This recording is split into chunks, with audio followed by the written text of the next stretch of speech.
The official commencement of the Remembrance Day has been scheduled for tomorrow morning, meaning ordinary citizens still cannot freely enter Scott Outpost today. And the arrangements spends the night at the store the next morning. I shall be heading to the outpost of Caelynx. Did you rest well last night? I know. I didn't sleep much. Me too. The thoughts of the past kept me up, especially those related to Karen, and I didn't manage to fall asleep until late. Anyway, Karen is already waiting for you in the parking lot. I wonder how she's feeling now. Wait, take good care of her when the time comes, okay? Leave it to me. Oh, yeah, to the parking lot.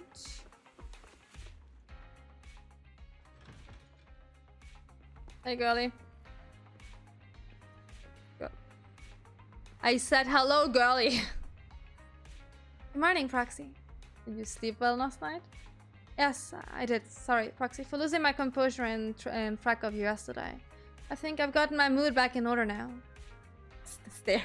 I'm just silently staring. It seems like can't hide it from you, Proxy. Sorry, I think I'm still struggling to process the sadness and unease. I'm not sure where I should go from here.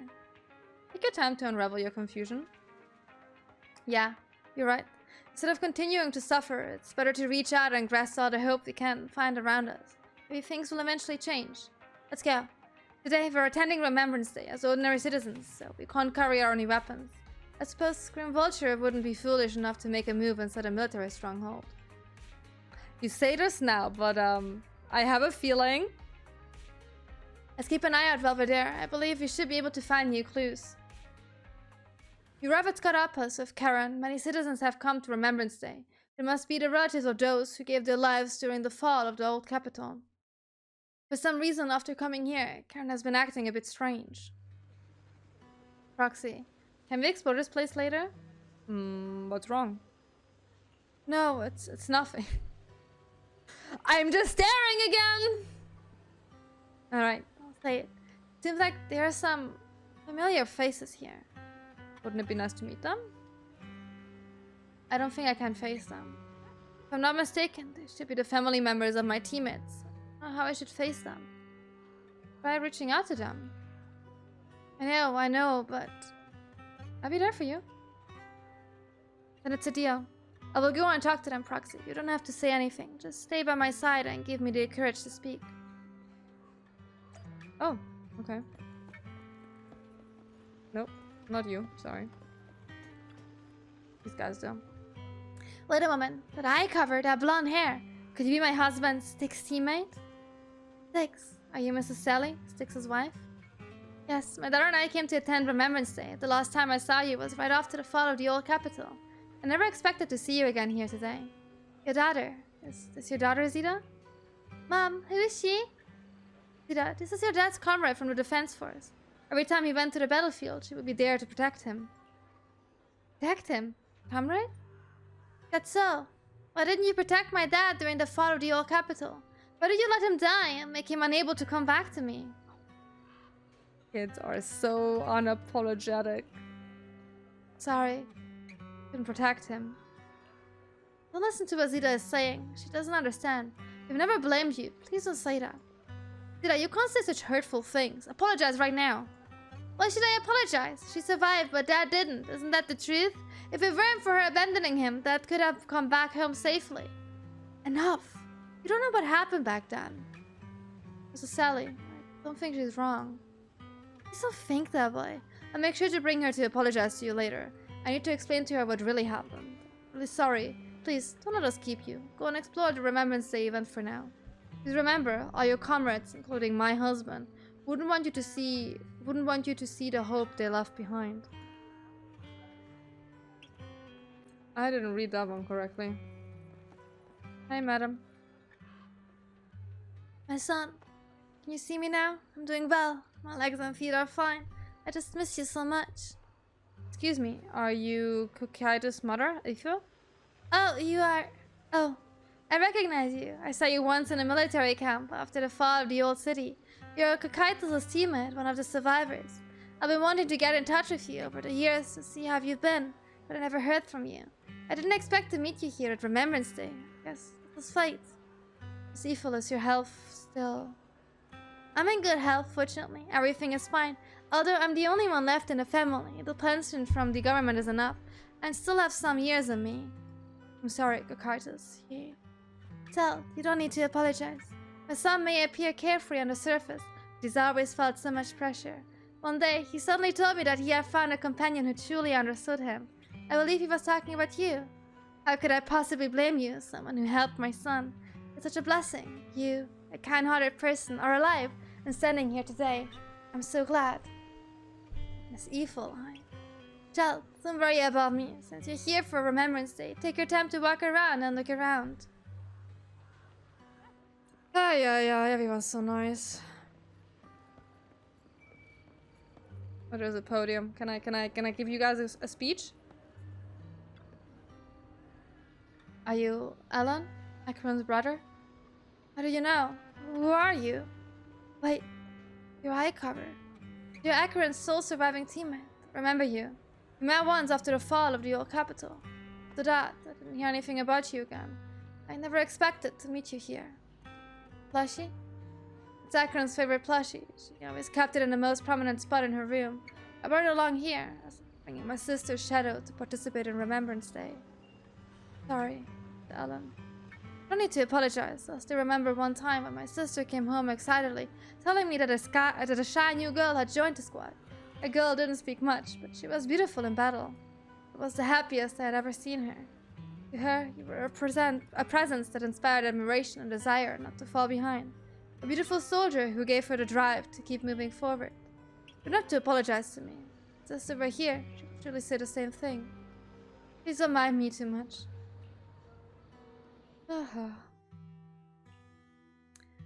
You're surprised my relatives of deceased Lyra squad members are here for the Remembrance Day event.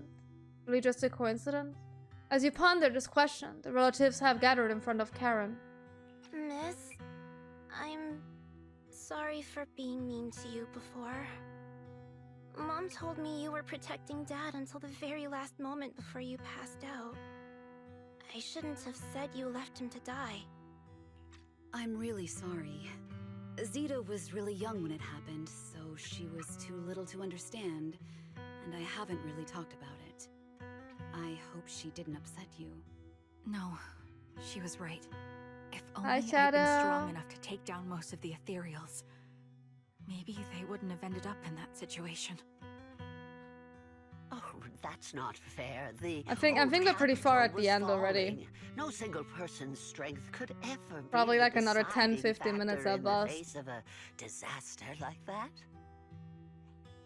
In spite of it all, you survived. If they were still here, I'm sure they'd see that as something to celebrate. I've always known the truth. I failed to protect them. A weakling like me survived, and the rest of them disappeared without a trace. This isn't solace. It's the worst possible outcome. That's something I can't face. I've never had the courage to tell you I couldn't protect your loved ones. All I can do is wander New Eridu, hoping to find some trace of them. Even after all this time, I still haven't accomplished anything. I'm sorry. You really don't know us at all. This isn't the worst possible outcome by any means.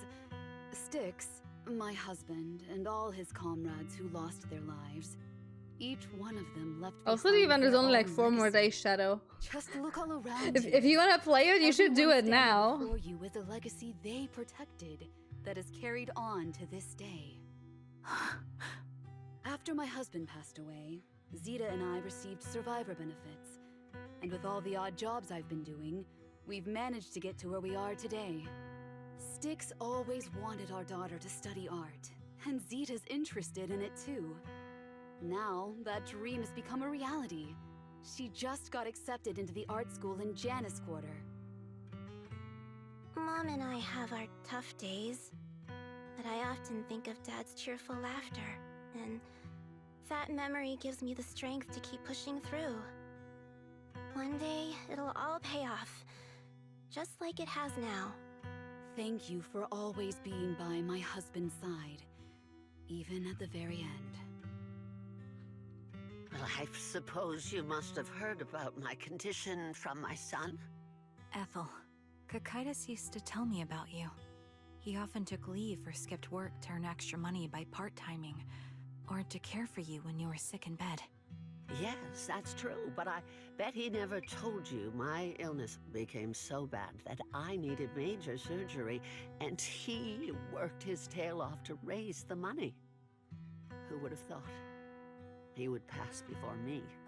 I used the benefits from his death for the surgery, and that's the only reason I'm here today. In a way, his passing allowed my life to continue. Every time I think about it, I feel like I need to keep my body healthy and live a few more years. The sights I see, I believe he can sense them from somewhere far away. When I was too weak to take care of him, it was you and your comrades who stayed by his side. Thank you for everything that you've done for him. As for me, well, I'm currently working as a fashion designer. A fashion designer? Is that because of Acheron? It is. I'm sure you remember how much she loved beautiful things. She was always into fashion, so I decided to become part of that world. That way, she can always be with me. I admit I had no idea how fun fashion design could be until I actually gave it a shot. I wish I'd figured that out sooner. We would have had so much more to talk about. Anyway, I'm planning to start my own fashion brand next year. She used to say that after retiring from the army, she wanted to pursue fashion design.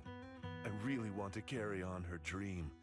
It feels like my life's purpose. You know, she used to talk about you when she came home for the holidays. How your rivalry pushed her to keep improving. So, thank you. I'm proud of my sister. And I'm proud of you, too.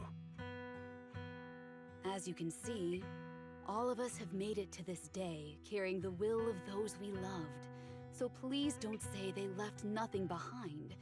They've always been a part of every pain and joy we've experienced over the years. Please remember, everything and everyone in New Eridu is only here today because you all risked your lives in battle. Thank you. Thank you, everyone. It's been wonderful to hear about how you're all doing and to listen to these words.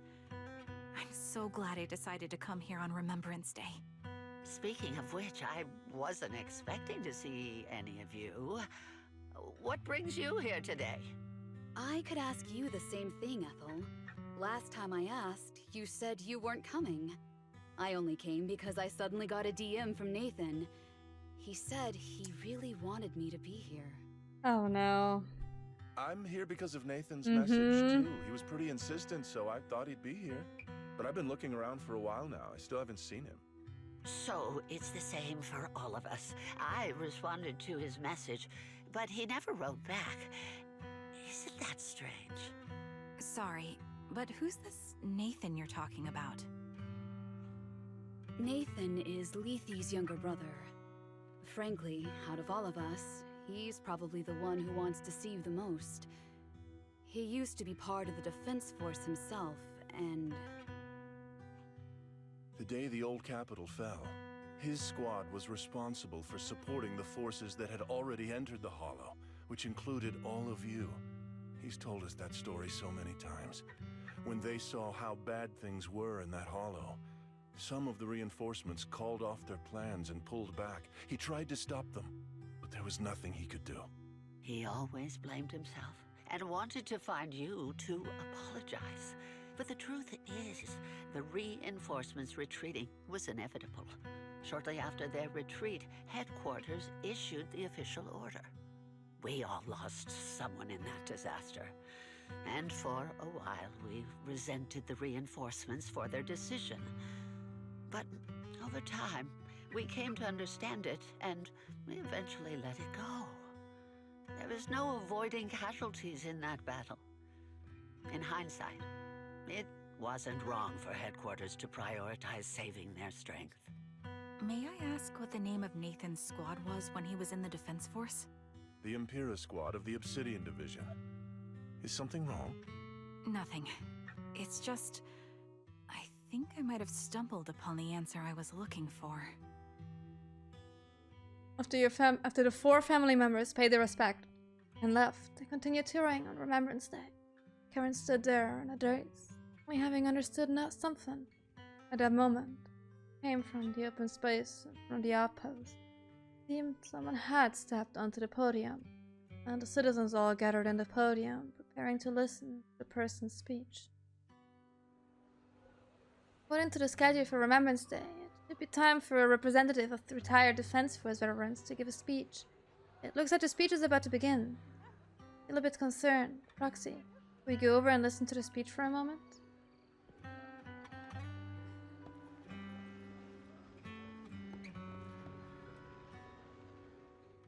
Is that Zoe on the podium? Here to speak on behalf of the soldiers? Is she here to speak on behalf of the soldiers? A decorated veteran. That seems fitting. But I don't see Jesse or Aaron around. Didn't they come? Everyone please, quiet down. Zoe, of Nemesis Squad, a representative of the veterans, will now deliver the Remembrance Day speech. Hello, everyone. Hello. I'm honored to stand here and speak on behalf of all of the Hi, soldiers Project of the Kyle. Defense Force. Welcome. Today, we gather to commemorate Remembrance Day, a day born from the tragedy of the old capital's fall. Many of us lost relatives or friends in the disaster, and I am no exception. Every member of my squad perished in that battle, leaving me as the only survivor. Losing the friends you cherish to the Hollow is a pain that never fades. It's a sorrow that will stay with us, now and forever. However, to the families of the fallen soldiers, hold your heads high with pride for your loved ones who gave their lives. They fought to the very last moment when the old capital fell. Death isn't the end, nor dishonor. It is their eternal medal. They gave their lives facing an unstoppable disaster, exchanging their sacrifice for the world we have today. In doing so, they fulfilled their duties as soldiers. Something has to happen here, though, doesn't it? Without the This blood is way they too spilled, calm, too Eridu sweet, would too not have cute. endured, and new Eridu would Something never feels have off. risen from the ashes. In honor of the wishes of the departed, look ahead, people of New Eridu. Our thoughts and remembrance of those who passed will be carried in Don't every dot, dot, flicker dot of me. candlelight and in every bouquet of flowers. Zoe's speech is met with a wave of prolonged applause. Yet, as the claps, she droops her head, her expressions darkening. She is silent, but applause to fate for lifting her gaze and scanning the crowd. Her eyes pause briefly on Karen, carrying a chilling hour. Is it Zoe? My speech was meant to end here. Oh. But since you all seem quite engaged, please allow me to share a little more. The reason you all agree with what I've said is because it offers a way to step away from the pain. That's what the living do. They seek ways to ease the weight of others' deaths, so they can find a way to start over. This is the new Eridu of today. A huge disaster consumed the old capital, and the people who survived it keep saying things like, treasure the moment and start fresh to Oh numb no, is it themselves, Zoe? hoping to forget the nightmare.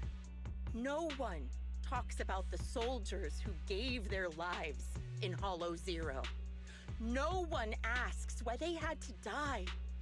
The brave gave their lives battling the ethereal onslaught, while the weak survived. This is New Eridu, built by weaklings. Its order founded upon their way of thinking. Your applause makes me realize you all accept this logic. Oh, I think it's Zoe. Each of you had loved ones who sacrificed their lives in the fall of the old capital. And now, you're thankful that someone has encouraged you to move on from them. What meaning does the sacrifice of those who died have if you all choose to forget? Have you never thought about why your own loved ones had to die? And why no one is responsible for their deaths? Miss Zoe, there's not much time left for The your... subtle. Open your eyes! I'm speaking to those who have lost loved ones! If death is the medal for the fallen, then pain is the cross the living must bear. If you fear its weight and run from the suffering, the soldiers will never find peace in their eternal rest. To tear the wound open once again, so you'll never forget the searing pain! That's the real meaning of Remembrance Day! I don't agree. Charon, I didn't expect you to be here for Remembrance Day. How are things going with your search? Seems like you have something to say. Among the people standing here, there's a woman who raised her daughter with the survivor benefits left by her husband. Another who's been able to carry on with her life thanks to the final efforts of her child. And yet another who's found purpose because of the influence of his late sister. The will of the deceased lives on in every person here. The soldiers who died during the fall of the old capital fought for this. The future that their loved ones are making for themselves now. The old me might have agreed with what you said, but someone taught me that pain and hardship can lead to hope. They helped me see that hope could be inherited, not just destroyed when life fades. That's why I believe the departed didn't leave us wounded or with a heavy cross to bear, but with a melody. Each of us holds a harmonica that plays the melody of life. At first, it may sound awkward, but it will eventually flow smoothly, taking on our own style, until it merges with our soul. You seem quite certain about what you're saying. Tell me then, what kind of melody is left behind by those we've lost? I'm not sure. I can't picture the exact melody, but I trust the answer I've chosen. And I trust everything I've seen and heard. My cat is purring so loudly, I just heard it over my headphones. I was like, wait, I hear something. From the moment we met, I knew we'd never Pipe so really loud. understand each other. I'm sorry you feel that way. Okay, yeah, sure, just destroy that one, I it's fine. apologize for taking up your time. My speech ends here. Please feel free to continue with your visit. Zoe exits the venue without sparing a single glance back, leaving the audience and defense force in a state of confusion. Sharon looks thoughtfully in the direction she disappeared. What do you think? Generally, I do like the voice actors and the way they present stuff in this game a lot. Her demeanor and what she said earlier. Oh, you think so? You think so? I have a bad feeling. You mean about her real identity, right? Looks like we're on the same page. Shielded by her identity as a decorated soldier, she seemed pretty confident that we wouldn't confront her directly on military ground like at the outpost. She arrived so brazenly and left without a care. If I'm right about this, she'll be trying to contact us again in no time. Just as you finish your sentence, phone rings again. Shepard appears on the screen as you answer the video call. He seems panicked and anxious to speak, but the moment he sees that you're in Scott Outpost, he swallows back the words and clears his throat instead. Looks like you're a little busy, so I'll keep it short. The client just sent me a location via Knock Knock, along with a picture of several unconscious, tied-up individuals. Oh no. I'll send you the location shortly. It should be an entrance to the Hollow in Port Elpis. At this stage, I don't have any further requests. My only hope is that you'll proceed with caution. A location with a picture of the hostages. Looks like Grim Vulture is losing patience and wants to put an end to all this.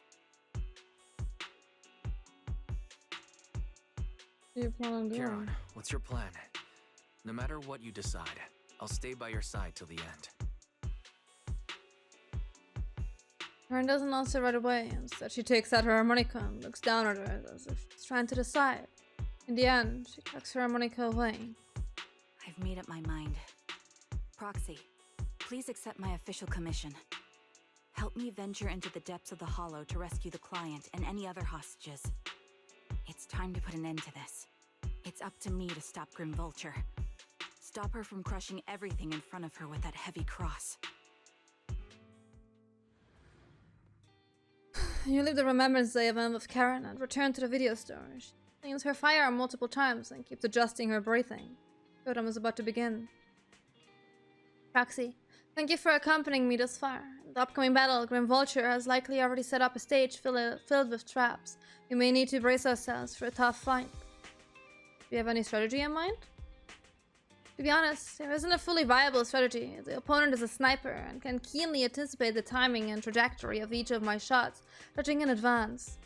Entering the battlefield pre-prepared by such a formidable enemy alone, it's foreseeable that she will continuously occupy elevated sniper positions, relentlessly targeting us, but we will have very few opportunities to land a hit on her.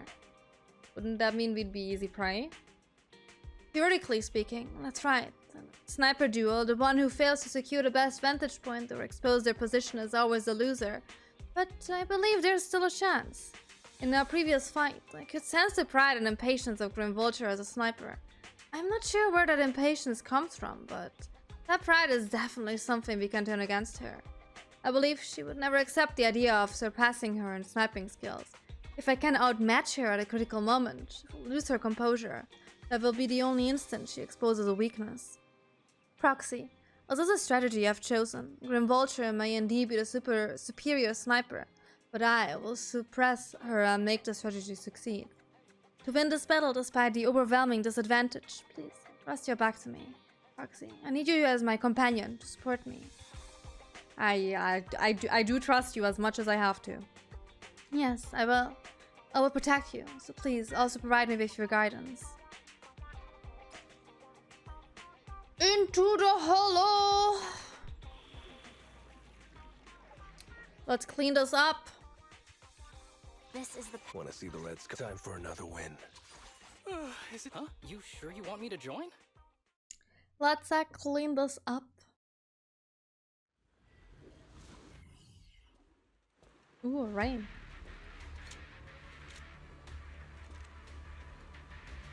Charon, look.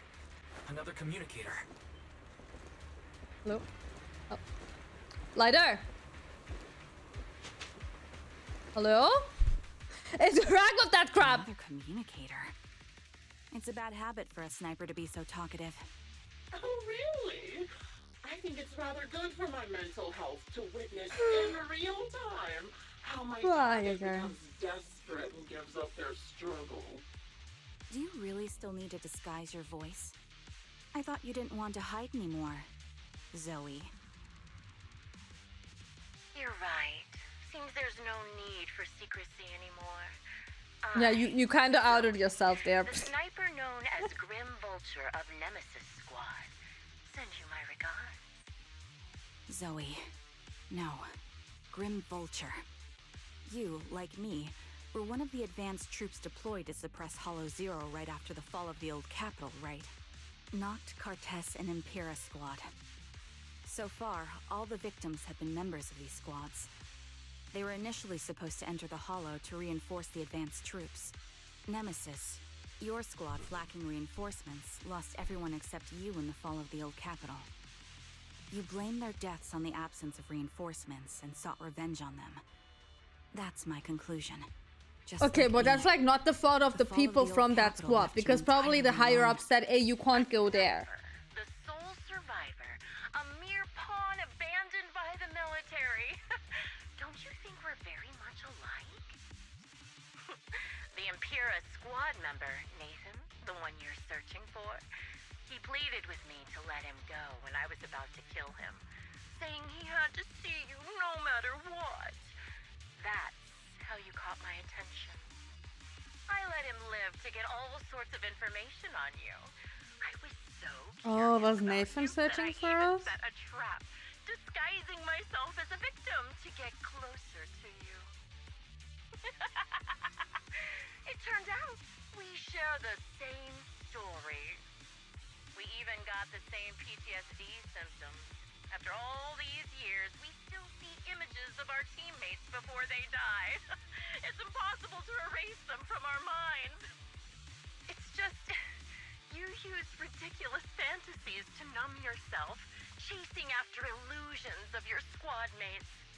While I can't afford to be as naive as you.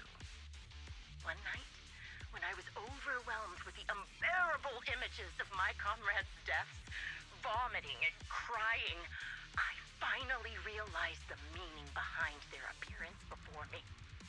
They were pleading with me, pleading for vengeance against those who abandoned us, begging me to destroy Well, I think you're also a bit delusional there. new order of New Eridu. So, I carried on their will. I began kidnapping targets and sniping them in the hollow, watching as they became corrupted and died in despair. Do you really think this is what they'd want? What else? Would they want me to be like you, playing at a game of finding my missing squad mates, accepting their deaths when I'm done playing, and then forgiving the very enemy who killed them? What a noble and virtuous gesture! Forgive on behalf of fallen comrades, coexist with New Eridu's order, and live peacefully among cowards. It's precisely because you and I are so similar that this hypocritical and cruel attitude makes it even harder for me to forgive you. After our first conversation, I was certain I must end your life myself to prove I'm right. Okay, That's girl. exactly what I wanted to say. Chill to you, out. too. Because we've suffered the same hardships, I can't accept the path of destruction you've chosen. Jesse, Aaron, Nathan, the client I've been searching for, and any other targets of revenge you've set your sights on. They all feel regret and struggle over the choices they made back then. But you can't see any of that. You didn't target the higher-ups who misjudged the situation, the dangerous ethereals who killed your comrades, or the ones responsible for the fall of the old capital.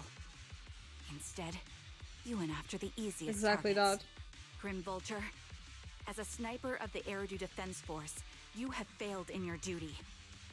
To preserve the will and hope left by my comrades, I'm going to put an end to your actions right here. That suits me just fine. A sniper should let the gun do the talking. Make it to the deepest part of the hollow alive, and I'll meet you with nothing but raw malice. Ay, ay, ay. Since you made it here, let me reward you with a few things you don't know. Okay. Nox, Cartus, Impura, and many other squads. Yeah. Talk. Did you know the reinforcements that were meant to back us up ended up deciding to retreat?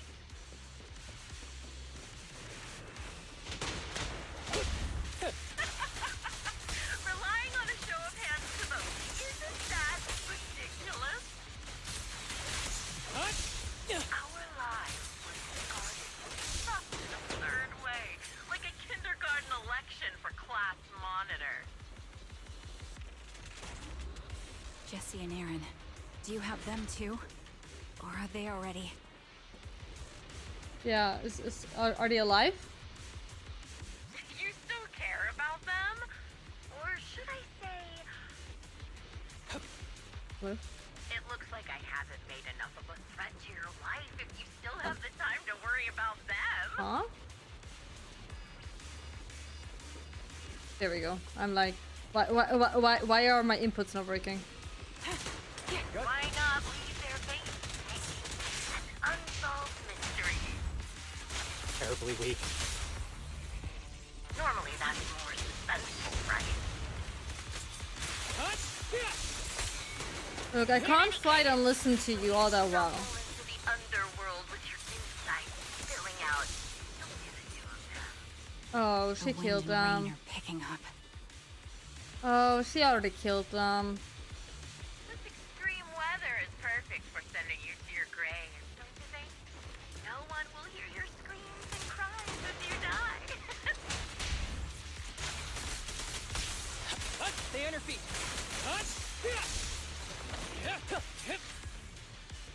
By the time the rain stops, the only thing left will be your cold corpse. Cool, thank you. You made it. This part of the hollow is one go. Ah! Such determination! Yay.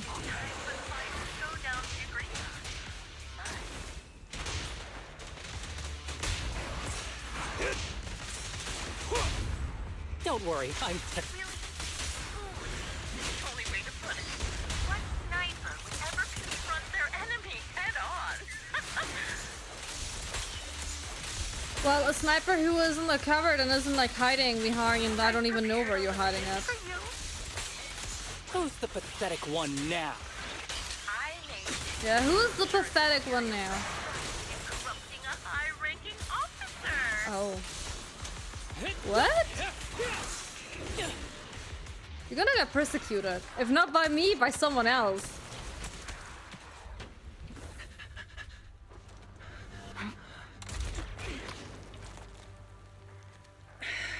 The real failure as a sniper is the one who's been forced into a corner, like you!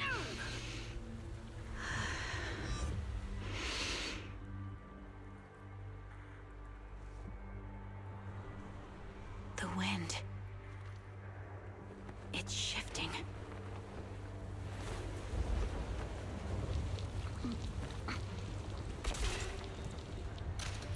I won't fall for your distractions so easily. What?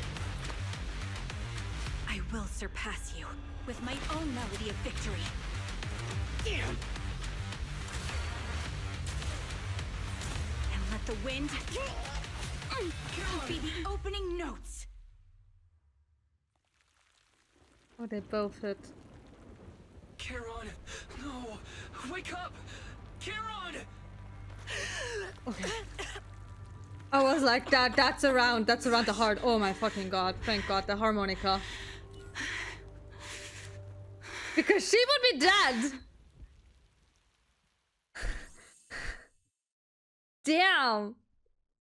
After the gunshot, Hollow falls silent once more, leaving only the countless biting raindrops, attempting over and over to wash away the scent of blood that oozed from the wounds of the defeated, only to fail time and time again. The loser pays no attention to her mortal wound, only staring at the distant horizon, as though salvation might be waiting there. Sometime later, the victor has climbed the seal and stands in front of her. She had her last words, while the defeated still has their energy to converse. Just you? Where's your friend, the proxy? The proxy went to rescue the hostages. I want to speak with you alone. A sniper should always monitor the changes to their surroundings, factoring the environment into their tactics. Probably metal. Being blinded by the intent to kill and failing to take this into account was your downfall.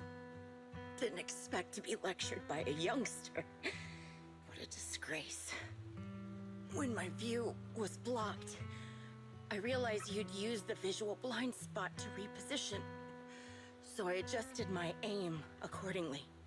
But I still couldn't. No, you did. She'd be dead as well. Accuracy were spot on. I was just saved once again by this. By both this harmonica and by my former comrades. Are you trying to say that this is destiny? That it's the will of my companions guarding me? I lost to the wave of ethereals, to the military's betrayal. And now I lose to your reckless actions, driven by some ridiculous fantasy. Your fantasy, your attitude, your very existence, and the outcome of this battle. They are the greatest denial and insult to my revenge. Yet you're emitting a much calmer ether energy now. Almost as if you found relief. Well, enough she doesn't have to suffer. Fading. I can't see my comrades on the brink of death anymore. My wounds are fatal, but I don't feel any pain. Relief. It's not such a bad thing. Did you intend for me to kill you from the start? Let me answer that question with a story. The first time I saw you was actually during the fall of the old capital. My comrades were all dead, and the reinforcements the higher-ups promised before the mission never came. I can't even remember how long the fight went on. Ultimately, I had no choice but to retreat, failing to bring back my squad mates' bodies. I made my way through one battle line after another. The advanced troops were nearly wiped out. But when I reached a certain front, a small squad of survivors called out to me. Few people can still stand after such severe corruption and injury, but all 5 of them were still fighting. They were protecting a girl who had lost her sight and fallen unconscious while searching for a way out of the hollow. They told me they were beyond saving, and if I planned to retreat, I must take the girl with me. I couldn't turn down the last request of a group of heroic soldiers about to die in battle. Your comrades entrusted your life to me. I was the one who brought you out of the hollow. You already know what happened afterward. It didn't take long for you to leave the Defense Force after you came to. Just like me. I developed PTSD so intense that sometimes I couldn't even hold a normal conversation. But for me, the hardest blow was the death of my squad. To an orphan like me, they were family. If the reinforcements had kept their word and provided support, they wouldn't have died for nothing.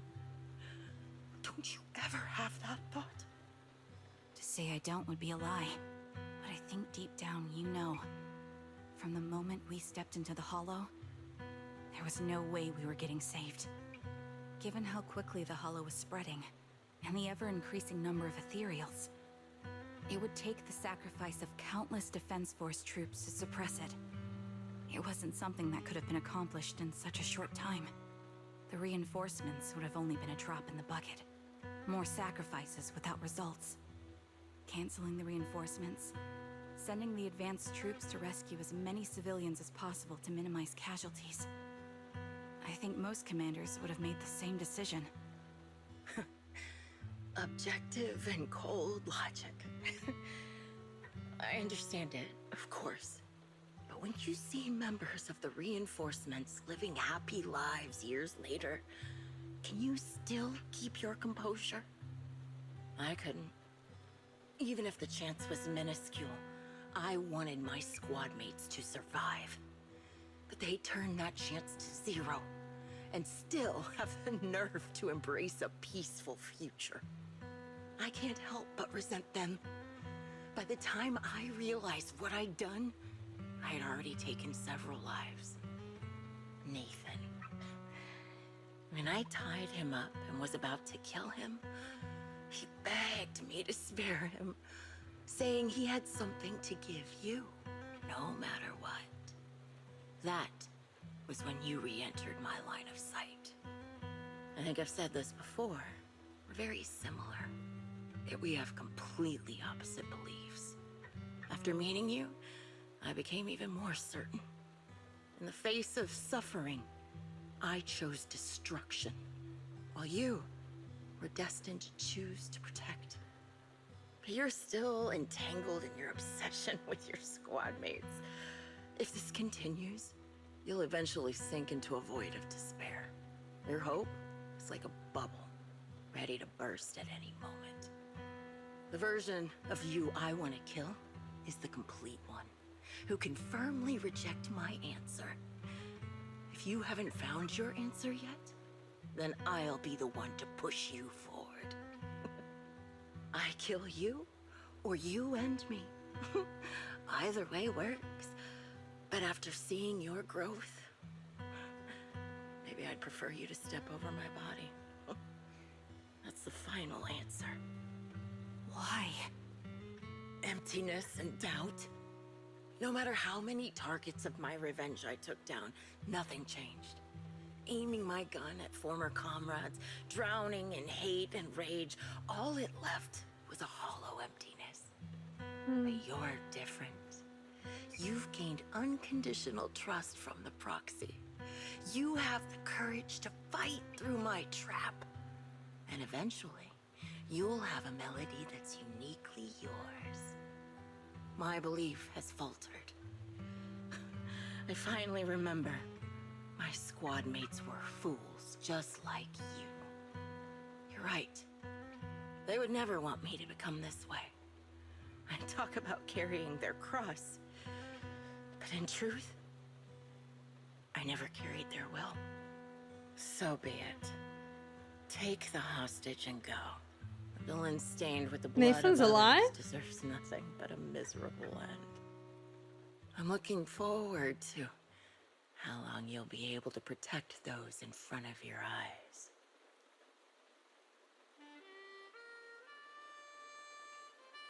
Aaron doesn't leave.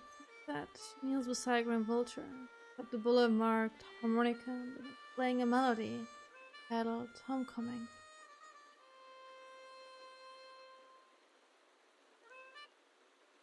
The melody briefly takes over, the roaring downpour reaching the ears of Grim Vulture. She lies bleeding out, barely clinging to life. A glimmer appeared in her empty eyes. Final moment. It can still be played after taking a bullet. Impressive. This is my final melody to you.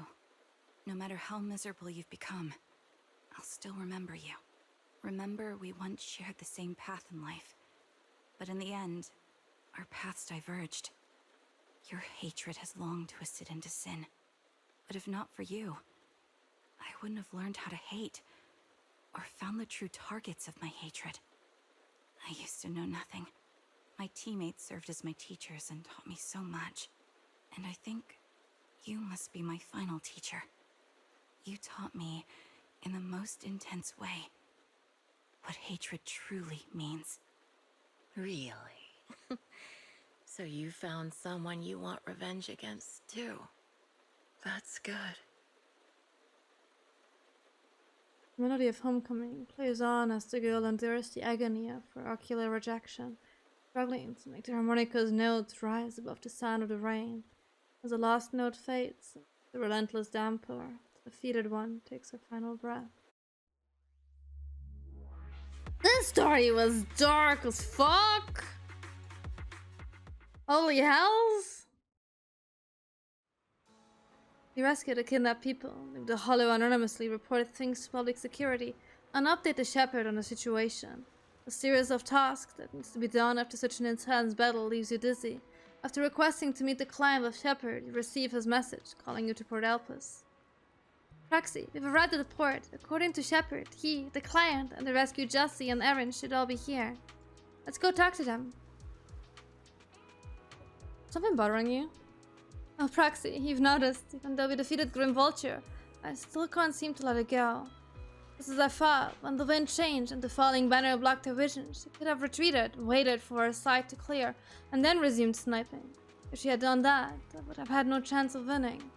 But her pride wouldn't allow her to take an action that implicitly admitted her tactics were inferior, still choose to engage in a shadow of me despite the blind spot. Doesn't this just prove your strategy was successful? But after realizing that she actually wanted to die, I started to wonder, was my course of action something she deliberately led me into? I would find a way to break her trap and create an opportunity for a reversal, and she was waiting for that moment, ready to test whether I had truly surpassed her through a direct confrontation.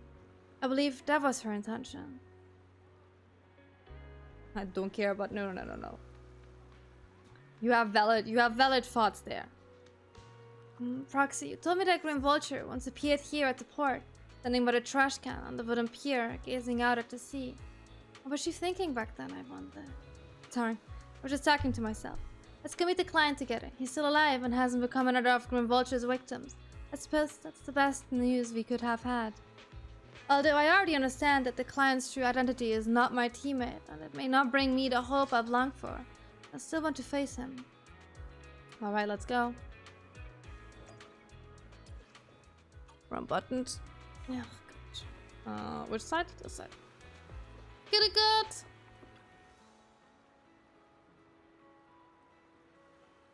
Wait. The cat was just up. Okay. I'm gonna search a trash can, I guess. Oh wait, that's story related. I'm sorry, I just clicked through that. I'm piecing the torn paper together. Put it out and piece together torn papers, and the contents are fully readable. It's a diary. I just wanted to pet the cat, and instead I got a diary piece. Okay, cool. Old diary, page 1. Captain came to talk to me again today. Ever since I took down that elite Ethereal on the last missions, word's been spreading about Nemesis Squad having an ace sniper. Quite troublesome. A bunch of rookies went to the captain saying they wanted my guidance to improve their sniping skills. Are they underestimating that it means to be a sniper? Do they really think sniping is something you can just pick up whenever you feel like it? I've dedicated every walking moment of my life to training all to become a sniper capable of taking down any targets. But the resolve of taking another's life, you'll never become a proper sniper. The codename Grim Vulture represents the weight and bloodshed behind sniping. Like a vulture feeding on corpses, I hunt for death, wrapping myself in its sun. I was going to turn the captain down, but Peregrine told me I've been too tense lately and I should try accepting the captain's proposal. It would give me the chance to socialize and mingle. Well, I guess they'll think I would have to teach these juniors, though honestly, I feel like snipers should just let their guns do the talking. But a serious talking to from the captain. He asked me why my method of teaching the juniors involved taking them into the hollow for live fire combat training. What if something happened to them? How could I take responsibility? Are captains being too naive? If they choose to join the defense force, how can they protect everything without being prepared to put their lives on the line? Many techniques and tactics can only be awakened and understood when faced with death's door. I was just teaching them through the most effective way I could think of. Besides, if they got hurt in this kind of real combat, doesn't that just prove they weren't cut off for it? To learn my skills, you need the talent to back it up. In the end, the captain called off the training. When I was starting to enjoy teaching, I was beginning to think it would not be so bad to pass my sniper skills down to some capable juniors. Peregrine tried to comfort me, saying I'll have another chance to take on students someday. But who knows how long I'll have to wait, or if that student will even have what it takes. When I get to teach again, I'm definitely going to develop this training method further. I throw them into the hollow, make them survive my snipe fire, force them to use the environment and psychological warfare to counter me. Oh no. Trigger Might was right. As long as they're not too unlucky and manage to survive, they'll definitely learn everything I've got. When that time comes, Artie will have another guardian. I'm actually looking forward to it. What to think of it? Peregrine's been acting pretty suspicious lately. What's that guy plotting? After our mission, our captain and a squad called me to the dorm. When I opened the door, I saw balloons everywhere and a huge birthday cake. Turns out it was my birthday. Although I'd been secretly preparing the celebration for a while. Our captain apologized about the new recruits training incident from before and gave me a stunningly beautiful outfit. Everyone was chattering excitedly while sharing cake and stuffing gift boxes of all sizes in my hands. And then, Peregrine got down on one knee and proposed to me with a ring. Oh. She had a fiancé on the squad? Oh god. Though I agreed to date him before, I've never really understood all this romance stuff. I stayed pretty distant with him. But he said that's exactly what he loves about me. I'm all about sniping and a bit clumsy in everyday life. He even thinks my codename Grim Vulture, which sounds scary to most, is cute. That idiot. I really didn't need to add to that last part. Though I didn't show it then, I was actually overjoyed. With him there, with everyone from the squad. This must be the happiest moment of my life so far. Why did I have to be so shy then, to the point where I couldn't even give him an answer, saying something like, let me think about it. I should find the right moment to say yes. Yeah, that's what I'll do. After we return from... Oh no, this is turning worse! You probably never got the chance to say yes, huh? Oh god. After we return from our next mission, I definitely want to wear that beautiful outfit and tell everyone. The old area filled with memories of the past. An abrupt end here.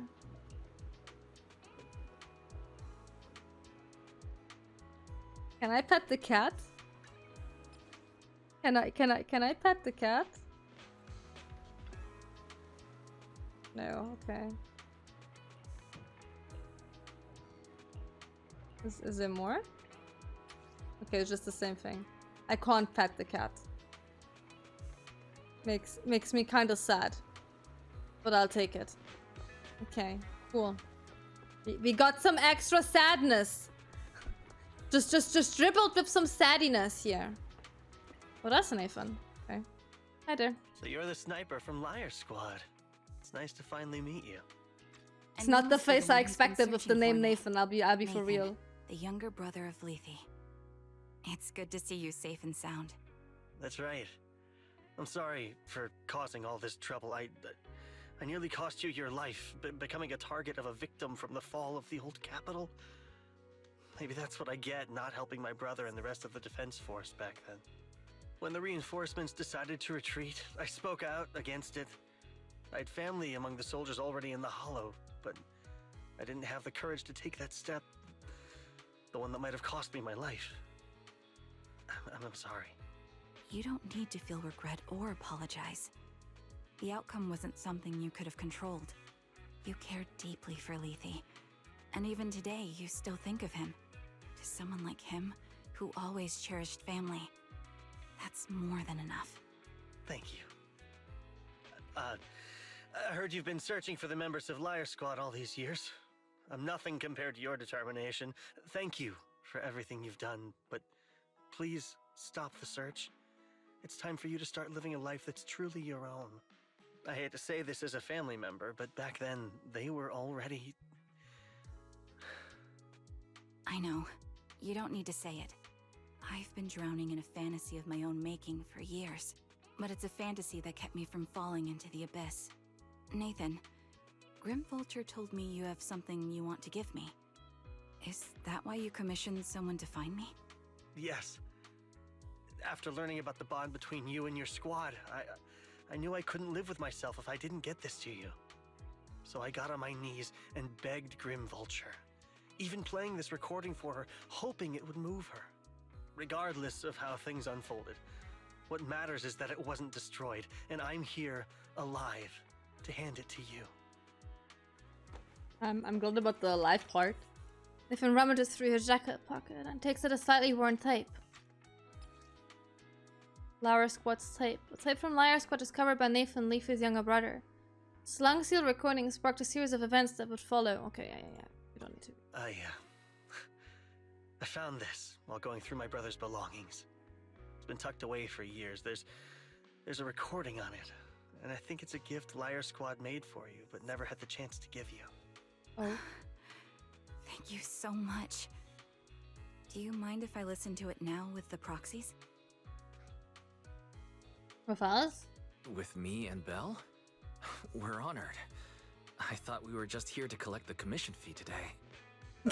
Go ahead. You were like, Nathan, you gotta pay up. I'll pay it to you both shortly, so don't worry about that. Nathan takes a step back. Karen looks at you, her lips seeming to tremble slightly. Gently hold her hand, feeling the warmth and strength of her palm. She presses the play button. Hey, hello? Alright, it's a recording. This is a message from Liar Squad for our little sniper. Everyone ready? I'll count down. 3, 2, 1. Congratulations on your 1000th day with Liar Squad! Hey, you guys are totally out of sync. Captain, can we redo this? The anniversary gift has to be perfect. That's our assault specialist, Acheron. She has a strong sense of aesthetics, prioritizing beauty in both combat and her daily life. She taught me a lot about makeup and fashion. Oh, she won't care if we're a little off. Forget the re-record. Let's just get it done and order the cake. We don't want him to sell out. That's our medic, Caelynx. He's usually lazy and a bit of a smooth talker, but he's actually very capable and kind. He taught me a lot about unconventional negotiation tactics and ways of handling things. You two stop arguing during the recording. I've already ordered the cake. If you keep rambling, we really will have to re-record this. Cut the chatter already. And that Styx, a reliable artillery specialist. He's the oldest in the squad. He loves sharing photos of his daughter and reminiscing about how he wooed his wife. The way he won her over inspired me a lot. All right, let's all calm down. Wouldn't want to get on the captain's bad side. Captain, would you like to go first? We can edit or re-record whatever we need to. That's our scout and engineer, Lethe. He's a bit self-conscious because of how his younger brother excels, and he's somewhat introverted. But he's actually very capable. He taught me sharp observation skills, calm execution under pressure, and how to make use of the environment. Okay, thank you all for settling down before I completely lost my cool. It's fine. No need to cut anything or re-record. Let's just keep it as it is. Loud and messy, just like our liar squad. That's our captain, who took me in and taught me how to play the harmonica. And the real Charon. I'll make sure to explain properly to you later, Proxy. As you've heard, this recording is a little gift from the 5 of us. How time flies. When I brought you into the squad about 2.5 years ago, you were just a shy kid who blushed whenever you talked to someone. Over these 1,000 days, you've really worked hard to keep pace with our fighting rhythm. You've done incredibly well. In the last mission, your successful sniper kill of that high-risk ethereal really helped Acheron a lot. I hate to say it, but yeah, I went too far in last time.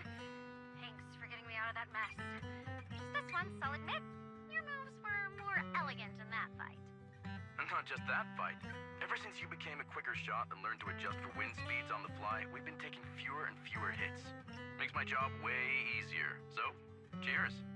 You often worry about not doing enough.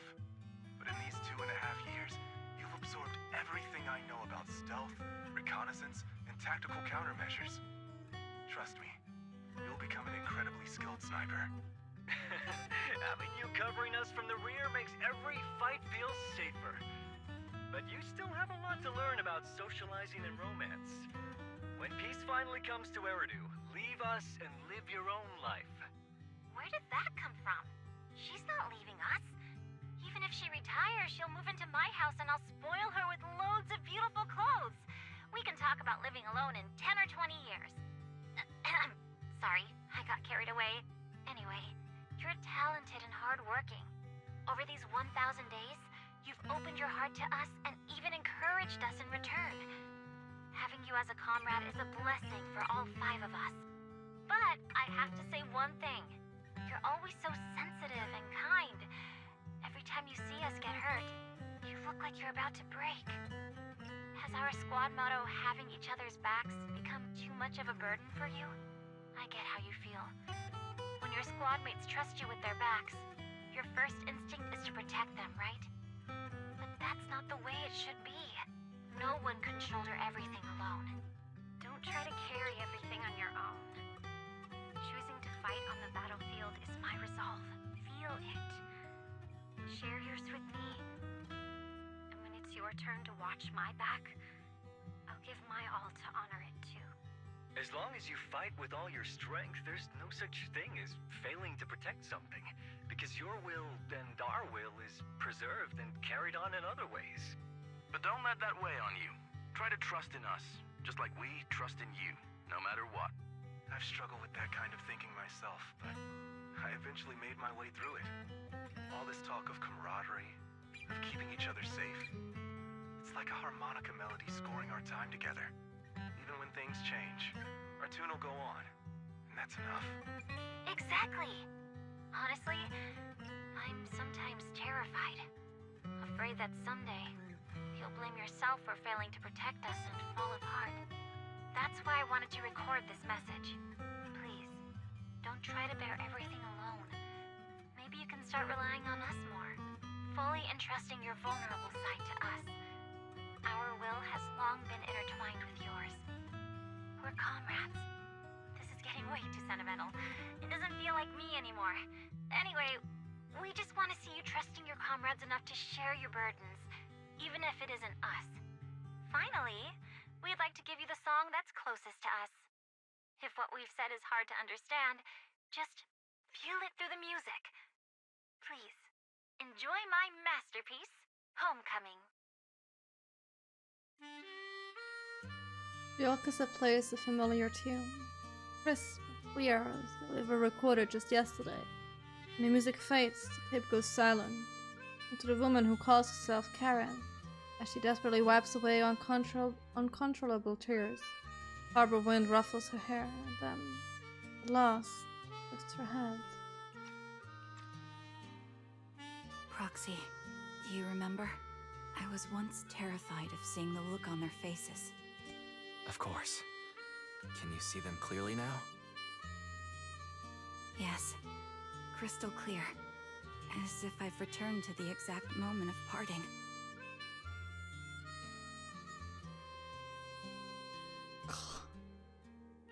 So this is our every last video game glance. that's making me cry lately. This is the answer you wanted me to find. Thanks, guys. For everything.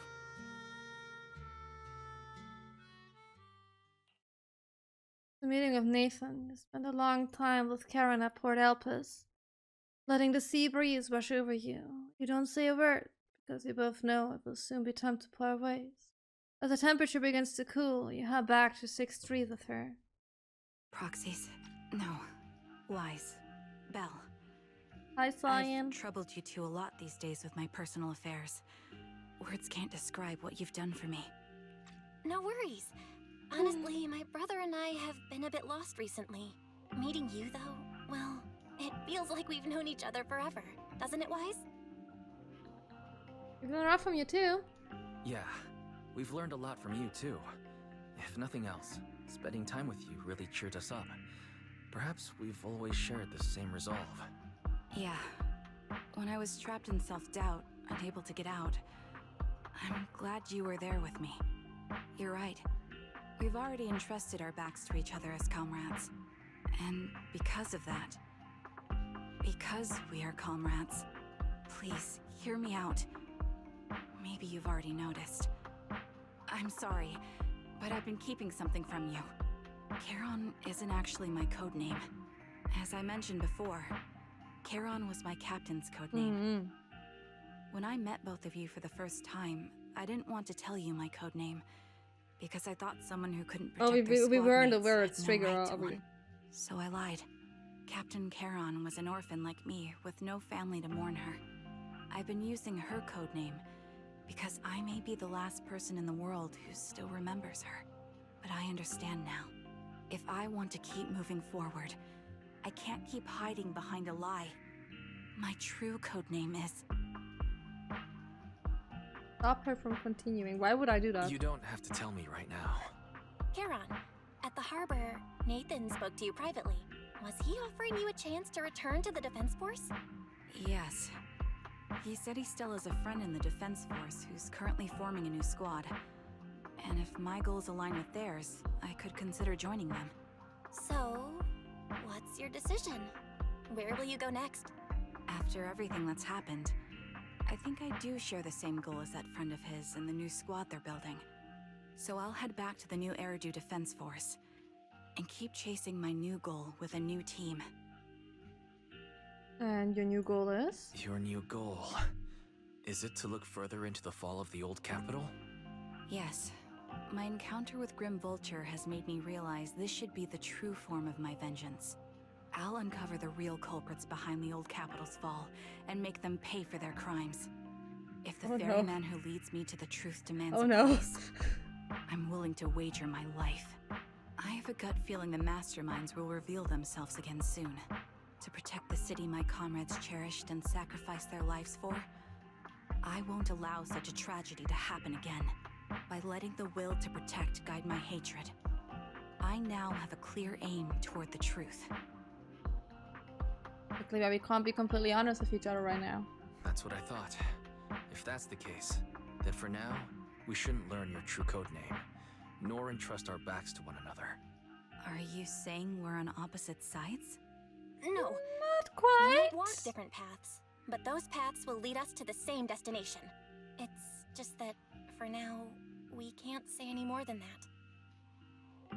Right now, we're still very powerless. To be honest, after facing an enemy as ruthless as Grim Vulture, we're reminded of our own powerlessness. Watching you fight back, almost losing your life to a bullet. That feeling. We're nowhere near strong enough to protect you. And we're not strong enough to open up about our pasts either. Sorry. With a second thought or hesitation, Karen takes hold of each of your hands and brings them together at her chest. If this is your slightly selfish principle, I'll respect it. You were once my proxy. Their friendship is actually kind of cute. I'll keep this memory locked away as something I cherish. If, as you say, our destination is the same, then we should continue on our separate paths, striving to grow stronger. The next time we meet, I'll reveal my true codename. I hope we can become true comrades. I want your presence to forever remain in the melody of my life. Deal. Yes, it's a promise. We'll cross paths once again, Charon. You watch the woman who calls herself Karen walk farther and farther away. The defense-force soldier waits for her at the end of the path. Hello. I'm the sniper from the former Liar Squad of the Chrysoberyl Division, recommended by Captain Nathan, originally of the new Eridu Defense Force's Obsidian Division, Impera Squad. Ah, I heard about you from my superior. Hi, Theron. You're the one who dealt with the serial murders targeting the Defense Force, right? Mm-hmm. Well, the new Eridu Defense Force is ready to welcome you back. Let me confirm a few details before taking you to base. Which squad are you applying to join? And did you have a code name during your previous service? I'm applying to join the Obsidian Division's Obel Squad. As for my codename, Trigger. I was Trigger of Liar Squad. Bum, bum, bum. Our must come to an end. Do you think we'll ever see Karen again? For sure. I'm looking forward to it too. I really hope we can grow, get stronger, and have a greater power to face any crisis. When we reunite with her, then we have to hear her real codename. Great minds think alike. However, after hearing Karen and Grim Vulture's stories, I can't help but feel a bit sad. We had the same fate, but in the end, they walked completely different paths and became enemies. Wise, if hypothetically, we also encounter enemies who once experienced the same fate, but now walk completely different paths, with opposing goals, forced to be enemies. What would you do? I would seek mutual understanding. I would defeat them both in combat. I would try to seek mutual understanding first before I kill someone. It sounds just like something you would say. Wise, if that time ever comes, I'll join you in seeking understanding as well. We, Phaeton, should face everything together, right? After everything that's happened, I feel pretty exhausted. You must feel the same, right, Weiss? How about we take a good rest first? The commission from the Shepherd won't be as easy as we've been having it before, you know? Take a break.